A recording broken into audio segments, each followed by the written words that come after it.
न्यायालयाकडून जामीन मंजूर करण्यात आलाय। सावरकरांचा अपमान केल्याप्रकरणी सात्यकी सावरकर यांनी याचिका दाखल केलेली होती आणि या याचिकेसंदर्भातील सुनावणीला राहुल गांधी यांनी व्हीसीद्वारे हजेरी लावली। आता या प्रकरणी पुढील सुनावणी 18 फेब्रुवारीला होणार आहे।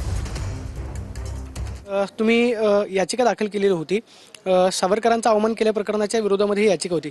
आज न्यायालयाने जामीन देताना काय म्हटलेलं आहे, कोणत्या अटी आणि शर्ती यामध्ये घातलीत का? सन्माननीय न्यायालयाने आज व्हिडिओ कॉन्फरन्सिंगद्वारे राहुल गांधी यांना जामीन दिलेला आहे आणि जामीन देताना आम्ही एक अट घातली होती की हा जो खटला आहे तो संपेपर्यंत राहुल गांधी यांनी स्वातंत्र्यवीर सावरकरांच्या बाबतीत एकही वक्तव्य करू नये।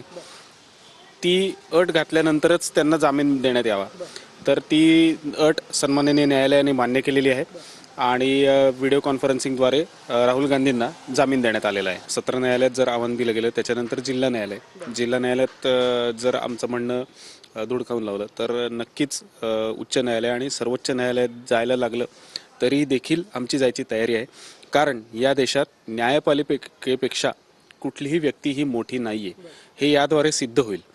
ज्या अर्थी आता राहुल गांधीला व्हिडिओ कॉन्फरन्सिंगद्वारे काय होईना यावं लागलं, याचाच अर्थ हा आहे की संविधानानुसार जी आपली व्यवस्था निर्माण झालेली आहे त्यात न्यायपालिका देखील येते आणि न्यायपालिका जे सांगेल तसं मानावं लागतं, तुम्हाला यावं लागतं। तुम्ही लीडर ऑफ ऑपोजिशन असा, पंतप्रधान असा, गृहमंत्री असा, पण न्यायालयाचा तुम्हाला अवमान करता येत नाही, टाळमटाळ करता येत नाही।